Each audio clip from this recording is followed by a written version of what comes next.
কোরআনে পাকের ইরশাদ, আউযু বিল্লাহি মিনাশ শাইতানির রাজীম, বিসমিল্লাহির রহমানির রহিম।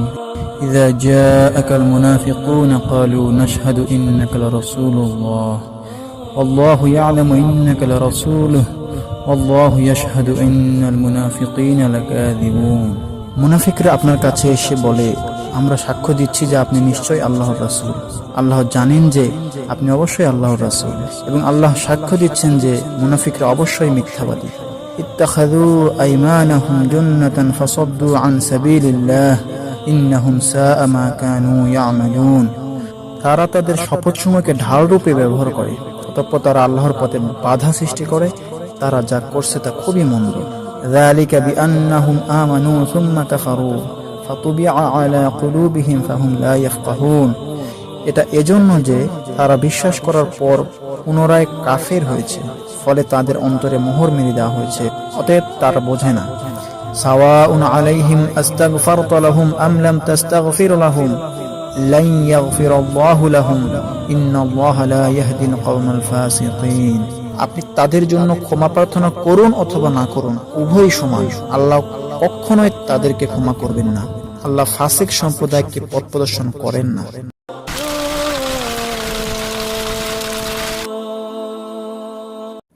আসসালামু আলাইকুম রাহমাতুল্লাহ। আমরা ধারাবাহিকভাবে আলোচনা করছিলাম যে ইমাম মাহদী বিরোধী পক্ষ থাকা এটা অস্বাভাবিক কিছু না।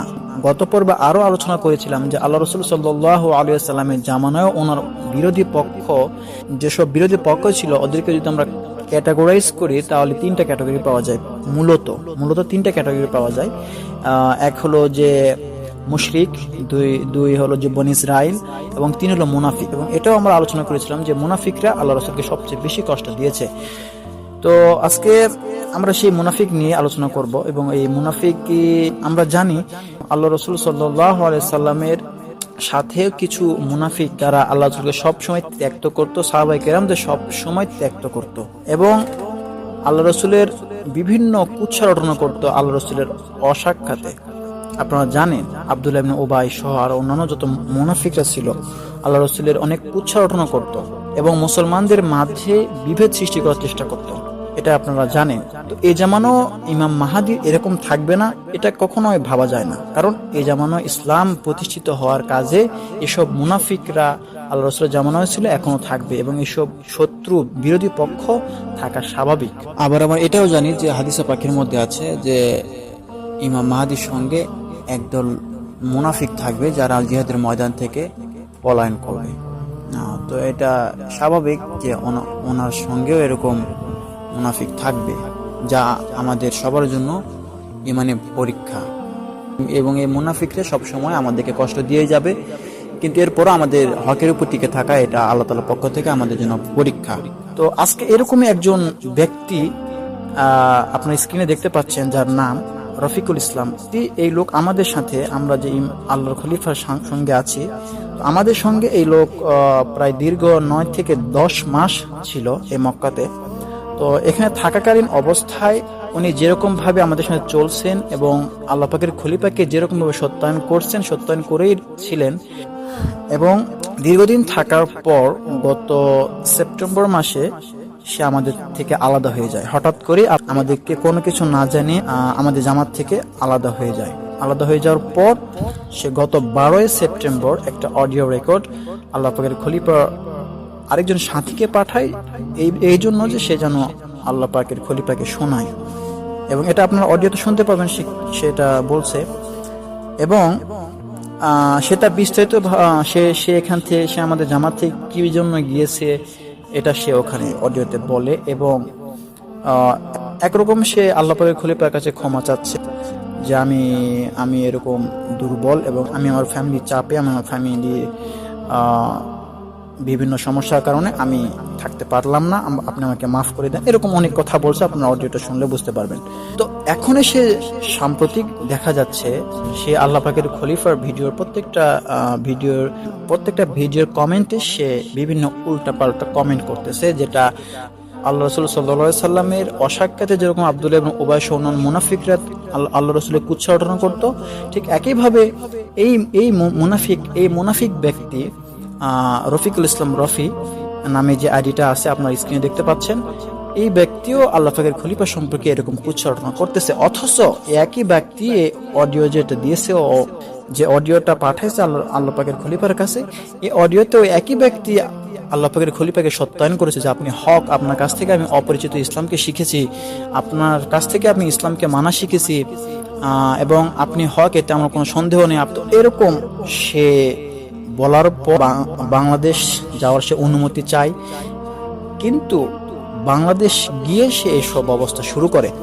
তো এটা কেন, এটা আমি আগের পর্বে আলোচনা করেছি যে আল্লাহ রাসূলের বিরোধিতা করতো এই মুনাফিক, কাফের, মুশরিক এবং বনী ইসরাইল, এরা মুনাফিক করত এবং এরা আল্লাহ রাসূলের বিরোধিতা করত দুইটা কারণে, যেটা হলো একটা দুনিয়ার লোভ এবং মহব্বত, এই দুইটা কারণে। এবং সেও যে এখানে মক্কাতে থাকা অবস্থায় আমাদের জামাত থেকে আলাদা হওয়ার পরেও সে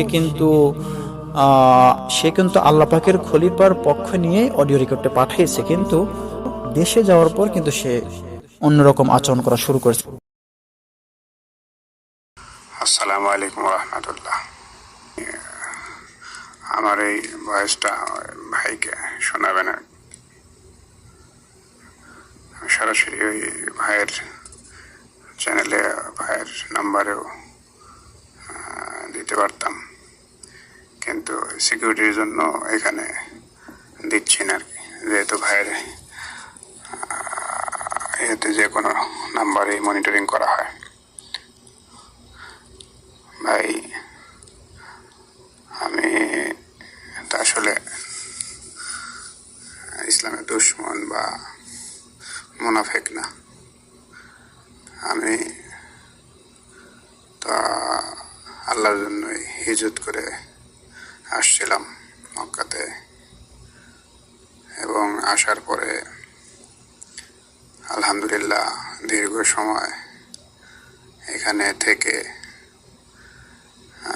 ইসলাম, ঈমান, সঠিক ইসলাম সম্পর্কে আল্লাহ সুবহানাহু ওয়া তাআলা আমাকে অনেক ইলম শিক্ষা দিচ্ছেন। অনেক ধরনের ইলম আমি এর মধ্যে শিখতে পারছি, যেটা আসলে অন্য কোথাও, দুনিয়ার কোথাও শেখার মতো কোনো জায়গা নাই। এবং এটা যখনই শিখতাম তখনই মনে হতো যে এটা অ্যাপ্লাই করার জন্য আবার পরিবারের কাছে ফিরে যাই, বাংলাদেশে ফিরে যাই, এরকম মনে হতো। কিন্তু তখন তো সুযোগ ছিল না, বা এরকম থাকতে হয়তো বা তখনই গিয়ে অ্যাপ্লাই করে আবার আসতাম। আসলে দিন সম্বন্ধে তো সঠিক বিষয়গুলো জানতাম না, আল্লাহ বাকি জানাইছে, এবং আমি হিজরত করছি একমাত্র আল্লাহর জন্য। আল্লাহ তাআলাই আমাকে নিয়ে আসছে, যদিও আমি আপনাকে আগে কখনো দেখিনি, কখনো সফর হয় নাই, অদেখাভাবেই আসছি, এবং আমার জীবনের সর্বস্ব ত্যাগ করে আসছে, এটা তো আপনিও এবং সাথীরা সহকারে জানে আর কি। যেহেতু আমাদের মধ্যে খুশজান লাখ বলে কিছু শুনতে পারছি, খুশজান লাখটা আছে, তাই এই জন্য আমার বিষয়টা একটু ভিন্ন ছিল সবার হিজরতের চেয়ে। আমি তো আসলে আমার সব কিছু রানিং ছিল। আগের দিন, আসার আগের দিনও আসলে অফিস করতাম, এবং সবার সাথে কম্বাইন্ড ব্যবসা ছিল। ব্যবসা যদি সব কিছু আসলে সময়ের সাথে সাথে শেষ হয়ে যেত আযাব এসে, তাহলে বিষয়টা ইফেক্ট করতো না। রিসেন্ট বিষয়গুলা অনেক জটিল হয়ে গেছে, যার কারণে আসলে আমার জন্য অনেক কঠিন। যেমন যদিও যোগাযোগ করা নিষেধ, তারপর আসলে যোগাযোগ না করেও পারি নাই। আমার আব্বা, বিশেষ করে আমার আব্বা খুবই অন্যরকম অবস্থা হয়ে গেছে। আমার আব্বা খুবই ক্ষিপ্র হয়ে গেছে। এর কারণ হচ্ছে,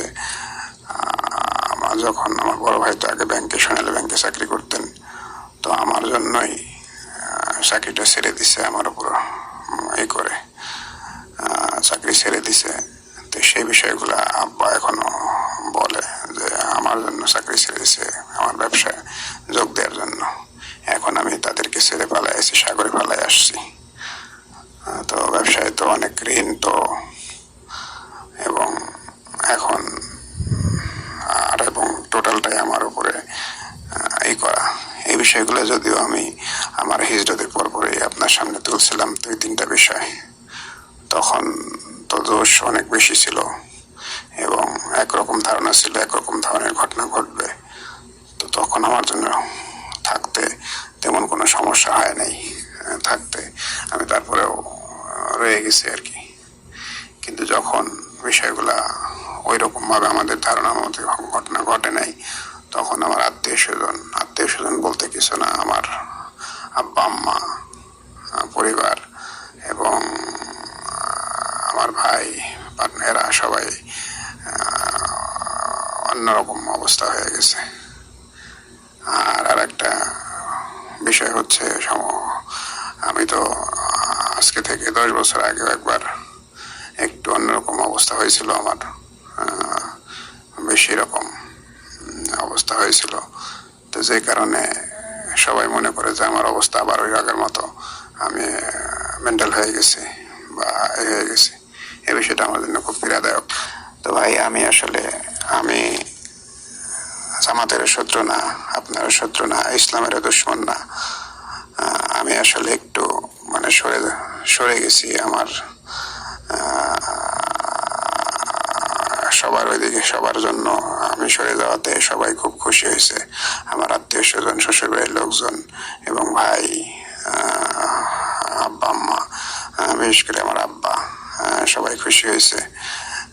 কিন্তু আমার আহলিয়া এখনো পর্যন্ত, সে খুশি ঠিক আছে, কিন্তু ভাই মানে আপনার প্রতি পুরোপুরি আস্থা আছে বা পুরোপুরি আপনাকে আমাকে সাপোর্ট দেয়, কিন্তু তার মানসিকতা ওইভাবে করে আসলে কঠিন একটা অবস্থা, যে চতুর্দিক থেকে অসহযোগিতা। এবং সেও তো আসলে ওইভাবে কখনো, আমি 3 দিনেও যাইতে পারিনি বাংলাদেশে থাকা অবস্থায়, বাকি সাথীরা সবাই লম্বা লম্বা সময় সফর করছে। সে তো ওইভাবে করে অভ্যস্ত না, অভ্যস্ত না। এই কথাগুলো আসলে বলতেছি যে যেহেতু কারো কারোর জন্য বিশেষ স্যার আছে বা এই আছে, আমি এবং আরেকটা বিষয় হচ্ছে, আমার তো নামটা ওইরকম ভাবে নামও আসে নাই, আমি জড়িত হয়ে পড়ি নাই, আমি টোটালি আলাদা হিজরত করছি। এই জন্য এই কারণটা হয়তো আল্লাহ তাআলার কোনো খায়ের আছে বা কোনো বিষয় আছে। আমার তখনই মনে হইতো যে তাহলে আমি বাংলাদেশে ফিরে গিয়ে আমি বাংলাদেশে কাজ করি, এরকম মনে হইতো। কিন্তু বলতে সাহস পাই নাই কখনোই, থাকা অবস্থায় সাহস পাওয়া হয় নাই। তো এই জন্য ভাই, আল্লাহ রাসূলের অনেক সাহাবাই তো ইসলাম গ্রহণ করে গ্রামে ফিরে গেছে, এবং যখন ইসলামের বিজয় আসছে বা হয়েছে, তখন আবার আইসা জোরছে, আল্লাহ রাসূল বলছে যে এখন তোমরা চলে যাও, বায়াত হয়ে চলে যাও। পরে আইসা যখন বিজয় আসে বা মদিনার সময় আসে, তখন তো আমাকে ওইভাবে করে কনসিডার করেন ভাই, এবং আমার জন্য দোয়া করেন, আমি যেন মানে সুস্থভাবে বাংলাদেশে ফিরে যেতে পারি, এবং আমি যেন আমার জীবনের প্রতিটা রক্তবিন্দু ইসলামের জন্য কাজে লাগে। এখন যেহেতু এবং আমি না বলে আসছি, মানে জামাতের মধ্যে যেন কোনো ফিতনা বা তাসির না পড়ে, এই জন্য আসলে আমি না বলে হঠাৎ করে চলে আসছি। আরো আসার জন্য আরো 3-4 দিন আগে থেকে আমার প্ল্যান ছিল, তো এর মধ্যে আসি নাই, একটু স্বাভাবিক অবস্থার জন্য। এখন এই মুহূর্তে আমি আসলে ভাই আছি ইয়ের দিকে আছি, বা জেদ্দার একটা সাইডে আছি। এখন দেশে যাওয়ার জন্য উত্তমভাবে চেষ্টা করতেছি। আর সাথীদের জন্য কিছু কথা না বললেই নয় আর কি। তো এখন এই মুহূর্তে আসলে জামাত থেকে বের হয়ে বা কেউ যদি চলে যেতে চায়, তার মতো আসলে কোনো অবস্থা নাই। এখন পুলিশেও ধরে না। একটা মজার বিষয় হচ্ছে, পুলিশেও ধরে না। পুলিশে ধরা দিলে যে বাংলাদেশে যাবে, পুলিশে ধরে না, কোনো ফ্লাইট চালু নাই। ইন্টারন্যাশনাল ফ্লাইট বন্ধ, ইন্টারন্যাশনাল ফ্লাইট চালু না হওয়া পর্যন্ত বাংলাদেশে যাওয়ার মতো কোনো অবস্থা নাই আর কি। তো এই জন্য জামাত থেকে আমি যদিও চলে আসছি, আমি প্রতি সময় সবসময় মিস করি এবং প্রতি রাত্রি ভাই আপনাকে আমি স্বপ্ন দেখতেছি। আপনি আমাকে কখনো বলতেছেন যে তুমি আমাকে না বলে চলে গেলা, আমাকে তো বলেই যাইতে পারতা, এরকম একটা স্বপ্ন দেখলাম। আবার আরেকদিন একটা স্বপ্ন দেখছি যে আমি জামাতে আবার ফেরত গেছি। মাসুম ভাই আমাকে বলতেছে রফিক ভাই আপনি গেলেন, সাথীদের অনেক কষ্ট হচ্ছে বা সাথীরা অনেক আপনার জন্য চিন্তা করতেছে। তো এরকম স্বপ্ন একদিনের পর একদিন প্রতিদিনই একটার পর একটা আসতেছে আর কি।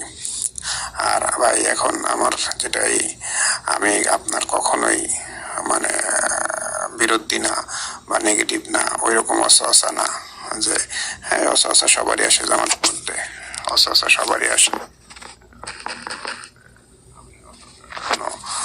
বা বিশ্বাসের জন্য বেরিয়ে আসছি। আসলে বিষয়টা এরকম না আর কি। মূলত আমি চলে আসছি আমার পরিবার বলতে পরিবারও না, আমার পুরা যারা আছে তারা তাদের ইমানের বিষয় বা ইসলামের বিষয় নিয়ে একটু অনেক বড় ধরনের সমস্যা হইতেছিল। তো এটা বিবেচনা করে আমি আসছি এবং আমি বাংলাদেশে যাইতে পারবো, যেহেতু আমি আপনাদের সাথে ওই রকম ভাবে কানেক্টেড না, আমার নাম পত্রিকা বা ধরনের আসে নাই। এই জন্য ওই একটা বিশ্বাস নিয়ে আমি আসলে বেরিয়ে আসছি। অনেকে হয়তো বা ধারণা করতে পারে যে ভাইয়ের সন্দেহ ভাই সবারই আসে কম বেশি। আমাদের থেকে আমি তো দেখছি অনেক পুরনো সাথী নতুন সাথী সবার মধ্যে সন্দেহ কম বেশি আছে, এটা আসবেই। শয়তানে অসহসা দেয় বিভিন্ন সময়, আবার ঠিক হয়ে যায় সময়ের ইয়েতে। আমার এরকম ভাই হয়তো বা কম বেশি আগে পিছিয়ে আসে, কিন্তু সময়ের ইয়েতে আবার ঠিক হয়ে যায় আর কি। আবার আল্লাহ তাআলা আবার ঠিক করে দেয় আর কি, হয়তো প্রকাশ করা হয় না আর কি। আর এখন যেটা মনে হচ্ছে ভাই, অনেক দৃঢ় গতিতে ধীর স্থির ভাবে আল্লাহ তাআলা এই ঘটনাগুলো ঘটাবেন ইনশাআল্লাহ, সেক্ষেত্রে কোনো সন্দেহ নাই আর কি। কিন্তু এই লম্বা সময় অপেক্ষা করাটা আমার জন্য একটু মানে কঠিন হয়ে যাচ্ছে আর কি, কঠিন হয়ে যাচ্ছে বলতে আমার পরিবারের বিষয়গুলো তাদেরকে না বলে বা ওইভাবে করে চলে আসছে। এই জন্য আমি এখন জানি না কি হবে, আল্লাহ তাআলাই ভালো জানে। উত্তম ভাবে বাংলাদেশে ফেরত যাওয়ার জন্য চেষ্টা করতেছি। আর আমার একটা মিশন আছে, যে মিশন হচ্ছে আমি যারা হিজরত করে আসছে তাদের জন্য কোনো কিছু একটা করা আর কি। ওইখানে তো আসলে বিশেষ কেউ নাই আর কি। বিশেষ করে কাউসার ভাই এবং আজম ভাইয়ের পরিবার খুব মানে খারাপ অবস্থা এখন এই মুহূর্তে। সঠিক জিনিসটা বলাটাই আপনি বলেছেন যে সঠিক অবস্থাটা জানানোর জন্য। তাদের অবস্থা খুবই খারাপ, মানে তাদের ইমান নিয়েই একটা মানে এই অবস্থা। দুই বোন একসাথেই হয়েছে, তো তার শ্বশুর বাড়ি থেকে চাপ এবং এতে সবকিছু মিলে একটা খুবই অবস্থা। তো এটা খুব পীড়া দেয়, মানে আমার আহলিয়া এবং আমার পরিবার ওই বিষয়গুলো জানে, এই বিষয়গুলো তাদেরকেও খুব পীড়া দেয় আর কি। তো এই জন্য এদের জন্য, যেহেতু আমার ব্যবসাটা এখনো রানিং আছে, ব্যবসা এখন ভালো চলতেছে, তা আমি কোনো কিছু মানে করতে চাইলে, আল্লাহ তাআলা চাইলে কোনো কিছু করতে পারবো। সবকিছু যদি ক্লোজ করে দিয়ে আসতাম তাহলে একরকম ছিল আর কি, যেহেতু এখনো আছে। তো এই জন্য সবকিছু মিলিয়ে আমি এখন একটু নিরাপদ দূরত্বে আছি। এক ভাইয়ের কাছে আছি জেদ্দাতে। এখানে আমি সার্বক্ষণিক অনলাইনে থাকি। ভাই যদি আমাকে মাফ করে দেন এবং আমাকে যদি কিছু কাজ দেন, আমি সেই কাজগুলা অনলাইনের কাজ যে কোনো কাজ করে সুন্দর করে রিপোর্ট করে পাঠিয়ে দিতে পারবো। এবং জীবন যতদিন আছে, আল্লাহ তাআলা যতদিন হায়াতে রেখে ততদিন কাজ করে যাব। এবং আমার দ্বারা এই জামাত এবং আপনাদের কোনো ক্ষতি হবে না ভাই, আমি মুনাফিক না। আমি যদি ধরাও পড়ি, আমি কোনোদিনও ভাই জীবনের শেষ রক্তবিন্দু এই হলেও আমি আপনাদের অবস্থান বা আপনাদের সম্বন্ধে কোনো কিছু বলবো না, শেষ রক্তবিন্দু থাকা অবস্থায় আর কি। কারণ ভাই একদিন থাকছি, বুঝতে পারছি যে হক না হক এটা বোঝার তো আমার আল্লাহ তাআলা তৌফিক দান করছে। যদিও মানুষ বাস্তব দূরে এখানে জামাত থেকে বের হয়ে এসে বোঝা যায় যে বাস্তবতা বোঝানো অনেক কঠিন, যদিও কিন্তু ভিতরগত অবস্থা তো আমি জানি। আল্লাহ তাআলা তো দিলের মালিক, জানে দিনদারের অবস্থা জানে। তো ভাই এই জন্য আমি মাপ চাচ্ছি, এবং আপনার কাছ থেকে অনুমতি চেয়ে আমার জন্য দোয়া করেন ভাই, আমি যেন বাংলাদেশে যেতে পারি। এই জন্য দোয়া চাচ্ছি ভাই, আমাকে দোয়া করে দেন ভাই। সাহাবা আজমানে তো অনেকে গেছে বা হিজরত করছে, ইসলাম গ্রহণের পরে আবার তৃতীয় হিজরত করছে, 2 হিজরত 3 হিজরত করছে। আমার জন্য ভাই খুঁজছেন লাখ হিসেবে আমাকে মাফ করে দেন ভাই, আমাকে ভাই যাওয়ার জন্য অনুমতি দেন। আল্লাহ তালার কাছে আপনার জন্য দোয়া করেন, আমি যেন উত্তমভাবে সুস্থ অবস্থায় দেশে যাইতে পারি এবং আমি যেন বা যারা সাথী আছে আমাদের সাথী তাদের জন্য কিছু করতে পারি। কাউসার ভাই জানে যে আমি চেষ্টা করি আর কি করার জন্য সর্বোচ্চ ভাবে আর কি। তো এই জন্য আমাকে ভাই এরকম ভাবে নেন যে আপনার অনুমতি নিয়ে আমি দেশে যাচ্ছি, ওইরকম ভাবে মনে করেন। আর আমি যদি সুযোগ পাই ওই এখানে জেদ্দাতে আছি, এখানে যদি কাজের একটা ব্যবস্থা হয়, হতে পারে যে কদিন মানে ফ্লাইট না খোলে আর কি, আবার স্পেশাল ভাবে সুযোগ দেয়, যদি ওমরাওয়ালাদের জন্য কিছুদিন আগে দিয়েছিল যে তাদের জন্য ফ্লাইটের সুযোগ দেয়, তাহলে ওই ফ্লাইটে যাব। আর যদি কিছুদিন থাকা লাগে, তারপর আমি জামাতের সাথে এখন না থাকতে চাচ্ছি। আর আমি আমাকে যদি কোনো কাজে লাগানো যায় এখন দূরে থেকে, যেহেতু অনলাইনের মধ্যে আছে, মোবাইলও খোলা আছে, আমার নতুন একটা মোবাইল নিচ্ছি এবং নতুন সিম নিচ্ছি, সেক্ষেত্রে সিক্রেট মেনটেন করে আমি যে কোনো ধরনের কাজ আঞ্জাম দিতে পারবো গোপনীয়তার সাথে। কিন্তু আমার যারা আছে আত্মীয় স্বজন বা এরা যারা আছে, এরা কখনোই জানবে না যে আমি আসলে আপনার সাথে এখনো পর্যন্ত আছি বা এই ধরনের টোটালি মানে সিক্রেট মেনটেন করে আর কি। এবং আমার হালে ওইভাবে বলতেছে যে তুমি গোপন ভাবে এই করো আর কি, এবং আমরা 2জনই আছি। এমন কিছু কথাবার্তা তারা আমার আত্মীয় স্বজনরা বলছে, যেটা আসলে আপনার সামনে এসে বলতে পারি নাই। তো এই জন্য ভাই সবকিছু মিলিয়ে কথা অনেক লম্বা হয়ে গেল, আমাকে মাফ করে দেন ভাই, এবং সাহেদের কাছে মাফ চাইছি। বিভিন্ন সময় আমি ভুল করে ফেলছি, আমার আসলে দিনদারি সম্বন্ধে লম্বা সময় আল্লাহর রাস্তায় সময় লাগানোর কারণে দিনদারি সম্বন্ধে ভালো অভিজ্ঞতাও নাই। আমি অনেক কষ্ট দিয়ে ফেলছি শরীফ ভাইকে, আজম ভাইকে বা আরো গিয়াস ভাইকে অনেক সময় কষ্ট দিয়ে ফেলছি, বা সাথী যারা আছে তাদের কষ্ট দিয়েছি, তাদের কাছে মাপ চাইতেছি। এটা আমার অনিচ্ছা, কিন্তু সত্যি জিনিসগুলো হয়ে গেছে। বাসু ভাই বা আরো যারা সাথী আছে, নতুন ভাই যা বিডি মহাজির, সবার কাছে মাপ চাচ্ছি। সবাই আমার জন্য দোয়া করেন, আমি যেন সুস্থভাবে এবং সশরীরে যেন বাংলাদেশে যাইতে পারি এবং ইসলামের জন্য কাজ করতে পারি। আল্লাহ তাআলা আমল করার তৌফিক দান করুন। আসসালামু আলাইকুম ওয়া রাহমাতুল্লাহ। অডিও রেকর্ডটি শোনার পরের দিনই আল্লাহ পাকের খলিফা রফিকুল ইসলামকে যে রিপ্লাইটা দিয়েছিলেন ওইটা একটু শুনি, তাহলে বুঝতে পারবো যে আল্লাহ পাকের খলিফা ওনার সাথে থাকার ব্যাপারে তার সাথীদেরকে ফুল ফ্রিডম দিয়েছিলেন। এটা শুনলে আমরা বুঝতে পারবো, ইচ্ছা করলে থাকতে পারবে অথবা ইচ্ছা করলে তারা সাথে নাও থাকতে পারে, এরকম ফ্রিডম উনি দিয়েছিলেন, যেটা আমরা অডিও শুনলে বুঝতে পারবো ইনশাআল্লাহ। আসসালামু আলাইকুম রহমতুল্লাহ।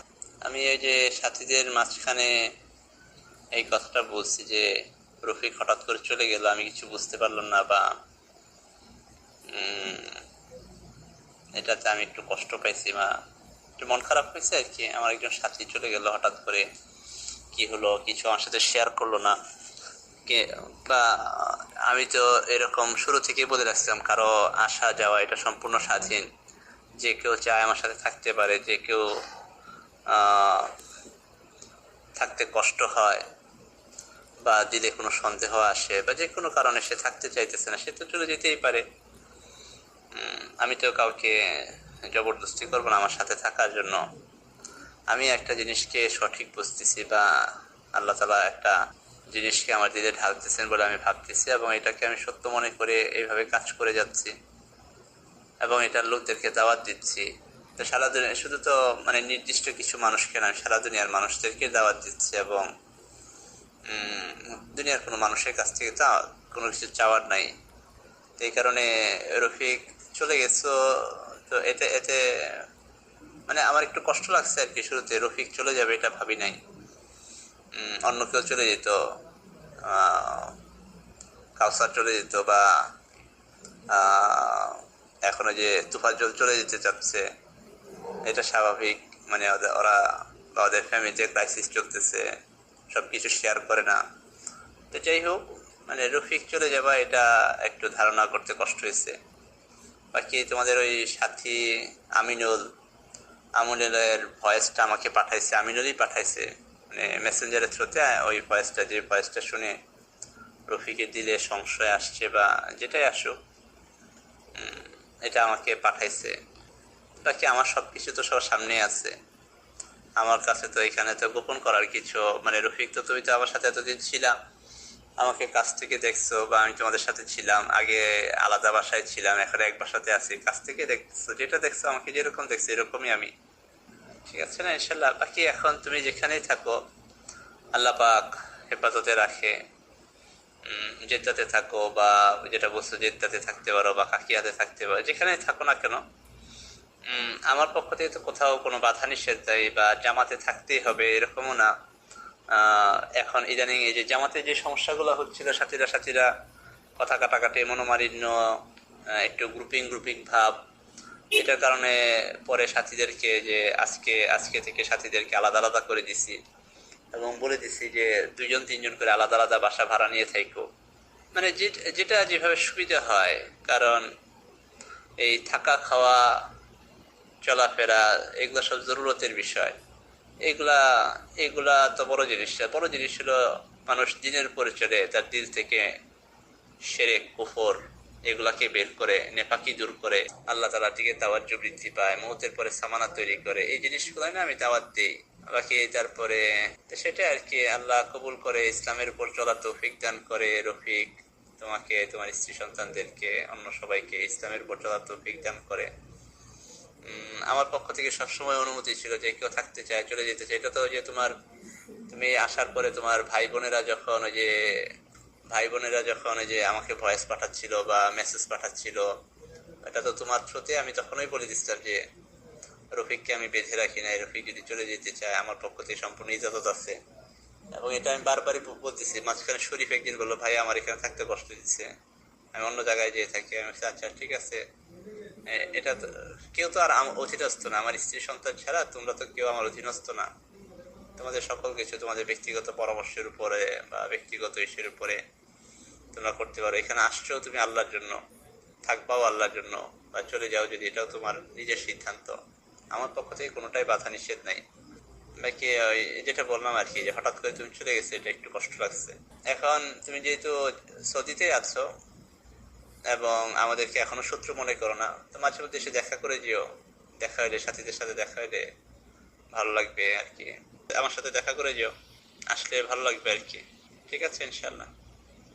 আসসালামু আলাইকুম। তো অডিওটি শুনে আমরা কি বুঝতে পারলাম? আমরা বুঝতে পারলাম যে সে ব্যক্তিটার এক এক সময় এক এক ধরনের রূপ সে রূপ ধারণ করে, অর্থাৎ যে মুনাফিকের যে বৈশিষ্ট্য, এক এক সময় এক একটা রূপ ধারণ করা, ওই ব্যক্তির মধ্যে সম্পূর্ণটাই সেরকম। এই জন্য আমরা শুরুতেই যে সূরা মুনাফিকুনের একটা আয়াত পড়লাম, যে আল্লাহ পাক বলছেন যে এরাই শত্রু, এদের জন্য ধ্বংস হোক, এটা আল্লাহ পাক লানত করতেছেন।